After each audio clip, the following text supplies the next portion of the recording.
the IPL final, Chennai Super Kings versus the Royal Challengers Bangalore. And joining me on the show, coming to you live from Chennai, is the man who needs no introduction, former captain of the Indian cricket team and our team expert, Sri Gavaskar. We'll be talking about who would be at Chennai or Bangalore, sipping a cup of nice South Indian coffee. South Indian filter coffee, which is lovely. But if you thought that we are the stars of the show, well then think again, because joining us are the real and true cricket fans of Chennai.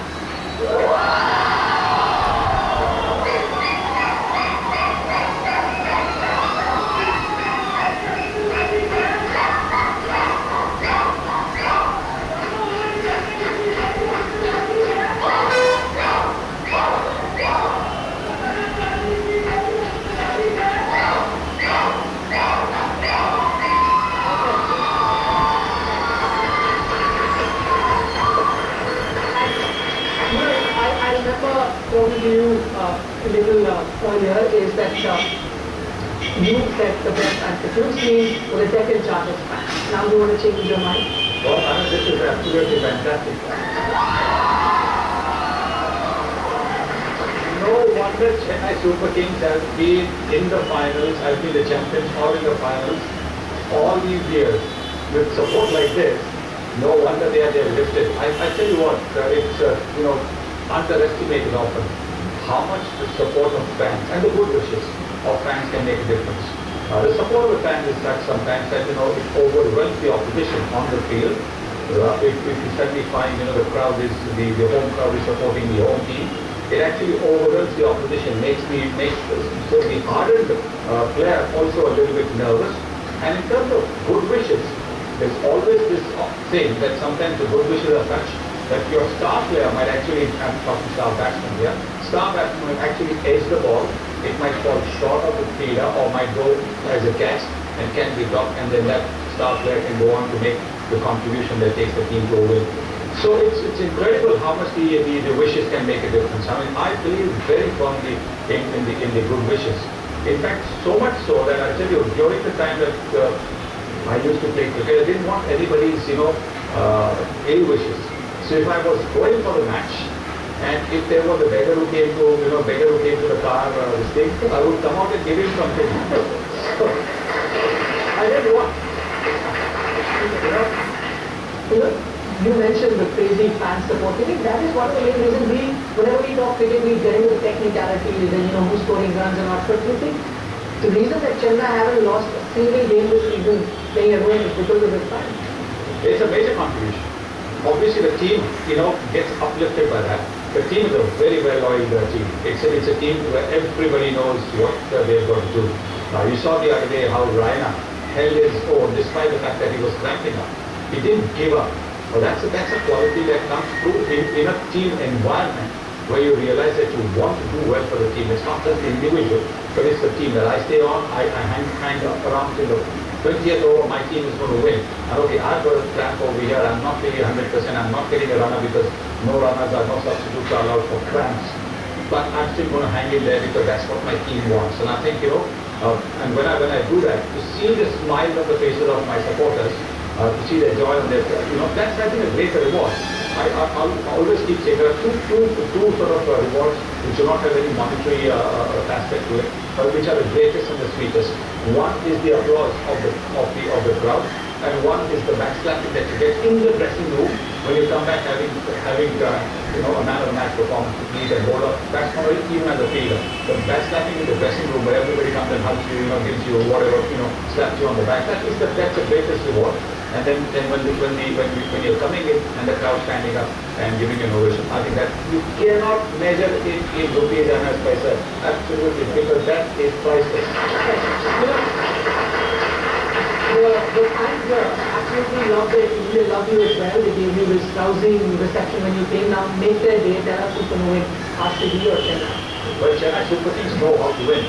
They won the Champions League.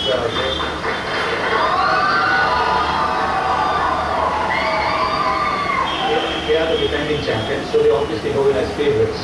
The one man that can actually stop, and we all know that one man has been stopping everybody from winning, has been Chris Gale.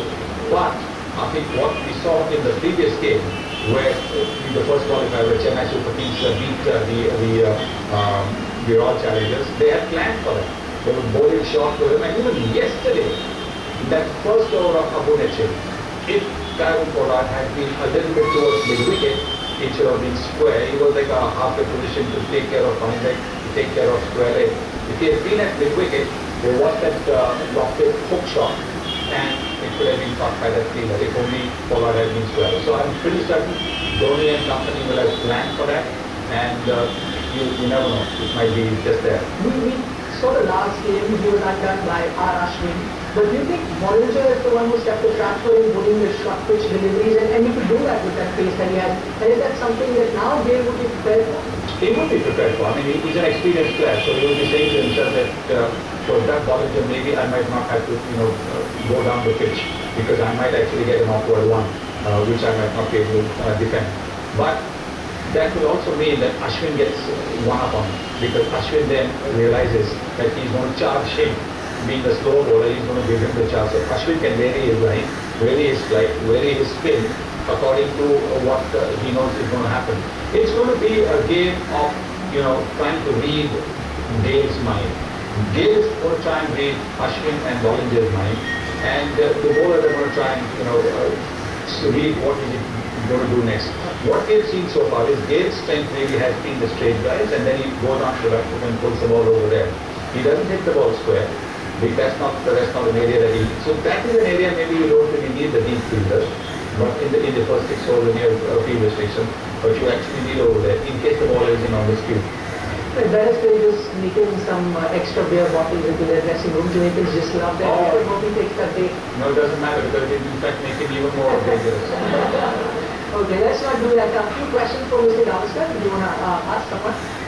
Okay, go ahead. Hello, sir. Yeah. My question for you is like, will the stress factor get into the RCB players today? Because we all know that the lines are ready. The lines of Chennai are ready. They are at their 10. They've been there resting for 3 days. They're not going to come out to hunt today.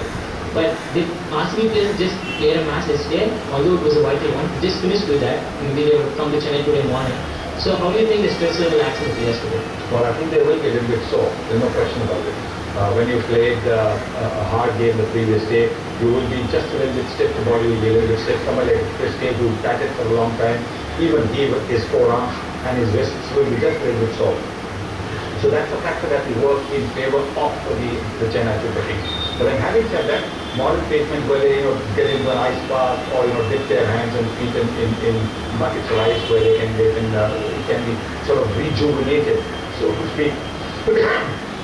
I think that will probably also help Gale in recovering faster than otherwise. But the soreness will always be there. I think Zaid Khan, the RCB bowler, he's not getting any younger. Although he bowls his overs in different spells, not in a stretch of 4 hours stretch. They all will be just a little bit stiff. While the Chennai Super Kings, as you said, completely fresh body, fresh mind, fresh legs. Okay, let's talk about RCB a bit as well. I take a few more questions. They lost that game to Chennai and they realized they were a bowler shot. I'm sure they'll change that. We saw them in the last game, play that extra spinner, drop the batsman in the favor of that extra spinner.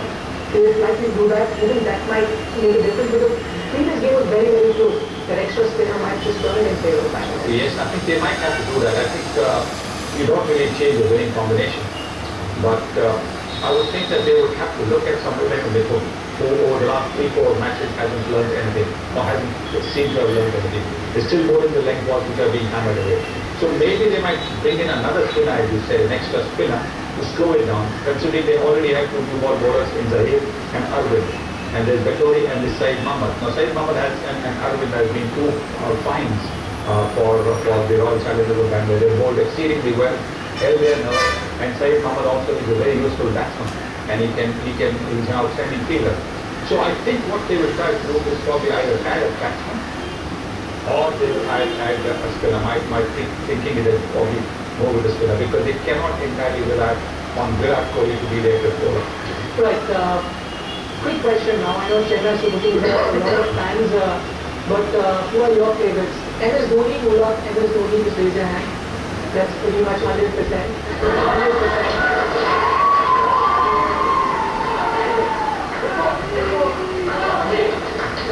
Before you ask me a question, let me ask you a tough question. And if you have a Chennai game and a Rajni film releasing the same day, Dhoni batting. Which are you going to watch? Who's going to answer that? Obviously, watching the Chennai match. He says the Chennai match over Rajni film. Like supporting had tickets for both IPL and Rajni movie. Like I would sell both in one and.